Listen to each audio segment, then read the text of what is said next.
What if the heaviest burden you carry isn't your responsibilities, but your fear of disappointing others?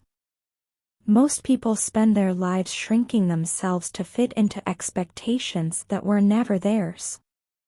And they never realize the one word that could change everything is the word they're most afraid to say.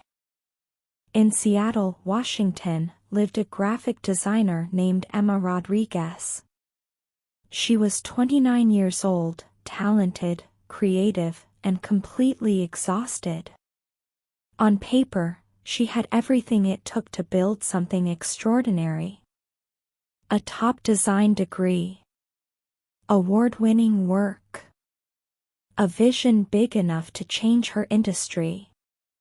But Emma had a problem.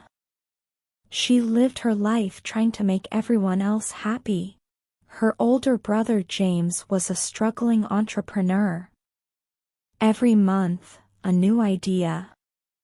Every month, another request for free design work. "Family comes first," he'd say. "Once I make it big, I'll pay you back." That moment never came. While James jumped from one failed venture to another, Emma worked nights and weekends, sacrificing her time, her energy, and her future. Emma dreamed of launching her own design agency. She'd been planning it for 5 years. But every time she got close, James would call with another emergency. And every time, Emma said yes. Because that's what good sisters do. At least, that's what she believed. Deep down, Emma was drowning. Her dreams sat untouched in a folder on her laptop. Every Sunday night, she stared at her business plan. 5 years of someday. 5 years of putting herself last. She had been taught that loyalty meant sacrifice. That saying no made you selfish. So she stayed stuck. Week after week. Year after year. Until the light inside her began to fade.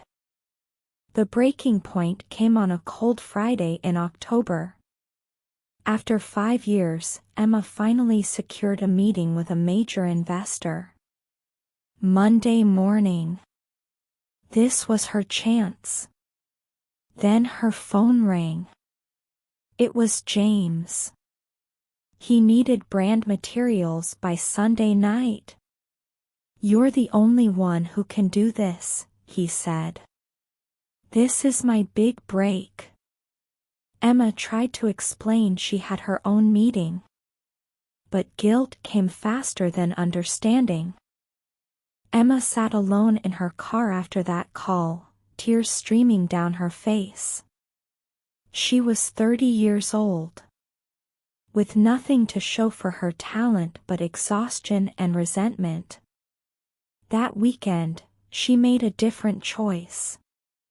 Instead of helping her brother, Emma found a therapist, Dr. Patricia Hayes. For the first time, she said everything out loud. The guilt. The fear. The years of sacrifice that led nowhere. Dr. Hayes listened, then asked a single question.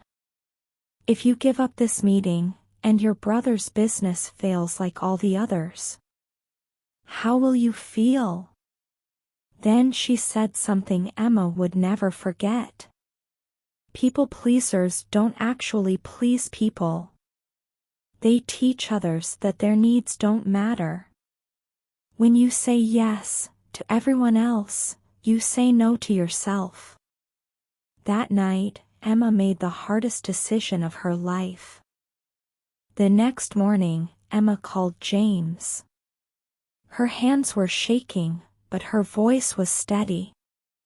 "I can't help you. I have my own meeting." The backlash came immediately. Angry texts. disappointment, guilt. But for the first time, Emma held her ground. She poured everything into preparing for Monday. Monday came. Emma walked into that conference room carrying 5 years of untapped potential. The investor didn't just say yes. They offered her twice the funding. Within months, Rodriguez Design Studio was born. Within a year, major brands were seeking her out. For the first time in her adult life, Emma felt free. Without Emma as a safety net, James was forced to grow. And surprisingly, their relationship improved. Because it was finally built on respect, not sacrifice. Emma learned something powerful. The people who truly love you will never ask you to choose between them and your dreams. Emma didn't change because she became selfish. She changed because she learned the difference between selfishness and self-respect. The world will test you. People will guilt you. But you don't owe anyone your life to prove your loyalty. Because you're not here to live small so others feel comfortable. You're here to become everything you were meant to be. And the moment you start living like that, everything changes.